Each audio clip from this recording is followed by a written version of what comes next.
సమర్థనీయమే నైతికంగా. రైట్. ప్రశాంత్ గారు, గతంలో మరో ముస్లిం దేశమైన ఇరాక్తో చాలా కాలం పాటు యుద్ధం చేసింది. అయితే అప్పుడు లేని ముస్లిం కార్డు ఇప్పుడు ఎలా బయటకు వచ్చింది? అసలు ఈ ముస్లిం కార్డు గురించి మీరేం చెప్తారు? మీ ఒపీనియన్ ఏంటి? ముస్లిం కార్డ్, అసలు ముస్లిం కార్డ్ ముస్లిం అనే ఒక మాటని వాడటానికి కూడా ఇరాన్ కి అంటే వాళ్ళకి చాయిస్ లేదండి. ఓకే. యాక్చువల్ గా వాళ్ళు ఫండింగ్ చేస్తుంది ఎవరినండి? ముస్లిం కంట్రీస్ లో ఇప్పుడు చచ్చిపోయిన పాలస్తీనాలో వీళ్ళు చేసిన టెర్రరిస్ట్ కార్యాల వల్ల ఎవరు చచ్చిపోయారండి? ముస్లిమ్స్ కాదా? వాళ్ళు ఏంటంటే వాళ్ళు ఒక కార్డు తీస్తారన్నమాట. ఎప్పుడైనా అవసరం వచ్చినప్పుడు మనం ఒకటి, మనం బాయ్ అనే విధంగా వీళ్ళు చేసే పని ఎలా ఉంటుందంటే, చెప్పేదేమో నీతులు, చేసేదంతా కూడా వేరే పనులు అన్నట్టుగా. వీళ్ళేమో పైకేమో వేదాలు వల్లిస్తా, వెనకాల నుంచి ఇవాళ రోజున డాక్యుమెంటేషన్ తో ఇజ్రాయెల్ ప్రూవ్ చేసిందండి వరల్డ్ కి వాట్ ఇరాన్ హ్యాస్ డన్ అనేది. డాక్యుమెంటేషన్ విత్ ఎవిడెన్స్ తో. సో నిన్న ఎవరైతే సయీద్ ఇజాది అని చనిపోయారో ఆయన October 7 కు ప్లాన్ చేసినటువంటి మొత్తం డాక్యుమెంటేషన్ గాజా టన్నెల్స్ మొత్తం దొరికినాయి. సో వాళ్ళు అసలు యాక్చువల్ గా ముస్లిం కార్డు వాడటానికి కూడా పనికిరారు. వాళ్ళు వాడుతున్నారు అంటే they have the shield, that's it. ఒక షీల్డ్ అని వాడుకోవటమే. ఏ కంట్రీ సపోర్ట్ చేస్తుంది? మేజర్ కంట్రీస్ మీరు చెప్పండి నాకు.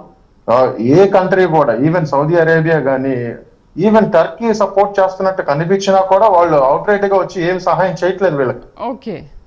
ఎందుకంటే వాళ్ళు చేసే పనులు అలా ఉన్నాయి. ఇక్కడ ఏంటంటే స్పేస్ కూడా వాడుకున్నారంట. ఇజ్రాయెల్లో ఉన్నవి ఇజ్రాయెల్ విమానాలు టర్కీ ఎయిర్ స్పేస్ ను కూడా వాడుకున్నాయంట. ఓకే. ఎందుకు అంటే ఇప్పుడు మీరు చూస్తున్నారు, ఇప్పుడు ఈ రోజు 5 ఎయిర్పోర్ట్స్ ని స్ట్రైక్ చేశారు. ఈవిన్ అని చెప్పి ఒక సెంట్రల్ ప్రెజర్ ని, అంటే ఈ ఇంటర్నేషనల్ ఖైదీలని తర్వాత అపోజిషన్ లీడర్స్ పెట్టే ఒక ప్రెజర్ ని ఈరోజు ఎయిర్ స్ట్రైక్స్ లో వాళ్ళ గేట్ బద్దలు కొట్టారు వాళ్ళ ఇజ్రాయలీస్. సో అక్కడి నుంచి చాలా మంది నిర్బంధంగా ఉన్నటువంటి వాళ్ళు కూడా బయటకు వస్తున్నారు. సో మీరు చూస్తుంటే వీళ్ళు ఈ కార్డు వాడడం అనే దాన్ని పక్కన పెడితే వాళ్ళలో వాళ్ళకే శాంతి లేదు ముందు. ఇప్పుడు ఎవరో కంట్రీస్కి వెళ్ళి సపోర్ట్ తీసుకోవడం పక్కన పెడితే తన సొంత కంట్రీలో ఏముందో అడగండి ఎవరినైనా. ఎంతమంది స్టూడెంట్స్ బయటకు వచ్చి వాళ్ళ పండుగ చేసుకుంటున్నారు? ఎంతమంది వేరే వాళ్ళందరూ కూడా మీరు సరెండర్ అయిపోండి, మేము ఇంక బాగా తట్టుకోలేమంటున్నారు అక్కడ సామాన్య ప్రజలు. మీరు చూస్తున్నారు వెనకాల, మీరు మన టీవీలోనే వేస్తున్నారు, నేను పంపించిన విజువల్ అది. ఎలాంటి బ్యాలిస్టిక్ మిసైల్స్ ఇరాన్ నుంచి ఇజ్రాయెల్ మీదకి వేస్తున్నారు చూడండి. ఒక్క బ్యాలిస్టిక్ మిసైల్ తయారు చేయడానికి $150,000 అవుతాయండి. ఎక్కడి నుంచి డబ్బులండి ఇవన్నీ? ఎవరు డబ్బులు ఎవరు ఖర్చు పెడతారు? ప్రజలేమో అక్కడ తినడానికి తిండి లేక, ఇవన్నీ ఏమి లేక చేస్తున్నారు. హార్ముజ్ అనే ఒక హార్ముజ్ స్ట్రైట్ ని ఒకటి మూసేస్తామని బెదిరిస్తున్నారు. ఇప్పుడు మేము మూసేస్తాం అంటున్నారు. ఇప్పుడు వాళ్ళు బిజినెస్ మానేస్తే ఆ స్ట్రైట్ ను, అంటే ఈ షిప్స్ వెళ్లకుండా, ఆయిల్ పంపిణీ కాకుండా, గ్యాస్ కాకుండా చేస్తే వాళ్ళు నష్టపోతారు. అవును. అంటే ఇప్పుడు చుట్టూ ఇంత శత్రు దేశాలు ఉన్నప్పటికీ, ఇన్ని శత్రు దేశాలు ఉన్నప్పటికీ కూడా ఇజ్రాయెల్ ఇంతగా విరుచుకుపడుతుంది. మీరు చెప్పినట్టు ఒక దానికి తయారు చేయాలంటే $150,000 ఖర్చు అవుతాయని అంటున్నారు. మరి ఎక్కడి నుంచి తెస్తున్నారు ఇవన్నీ? సో ఇంత నష్టం జరిగితే దాన్ని ఎలా పూడ్చుకోవడం అనేది ఆలోచిస్తున్నారు. ఎందుకంటే పాకిస్తాన్ భారత్ విషయంలో ఏం జరిగిందని మనం చూసాం. పాకిస్తాన్ ఎంతవరకు చైనా నుంచి సప్లై చేసుకుంది, చైనా నుంచి తీసుకొని యుద్ధం ప్రకటించింది అనేది మనం చూసాము. సేమ్ ఇప్పుడు ఈ విషయంలో కూడా అలాగే జరగొచ్చు అంటారా? నెక్స్ట్ ఫ్యూచర్ ఏంటంటారు? ఇజ్రాయెల్ ఎలా ఉండబోతోంది? పాకిస్తాన్ గురించి మనం ఏం మాట్లాడుకోకూడదండి. ఎందుకంటే వాళ్ళు చైనా గానీ పెట్రోల్ పోయిపోతే లేదా వాళ్ళ ఫ్లైట్ జెట్స్ కూడా లెగవు అక్కడి నుంచి. వాళ్ళ దగ్గర అదే పరిస్థితి. రోజు పాకిస్తాన్ వాళ్ళు ఏమన్నారు మొదటి నుంచి కూడా, మా దగ్గర అన్ని ఉన్నాయి, మేము మీకంటే ధీటుగా కూడా యుద్ధం చేస్తాము, పాల్గొంటాం అన్నాయి. కానీ తర్వాత చూస్తే ఏం జరిగింది? అది టర్కీ నుంచి చైనా నుంచి సప్లై చేసుకునేవే కదా, వాళ్ళ దగ్గర ఏమీ లేవు. మరి వీళ్ళు ఏం చేస్తున్నారు? సరే, అది వదిలేద్దాం. ఇజ్రాయెల్ గురించే మీరు మాట్లాడండి. అవునండి, అదే ఇప్పుడు నేను చెప్పేది ఏంటంటే, వాళ్ళు ఇజ్రాయెల్ మీద కూడా మాట్లాడుతున్నారు.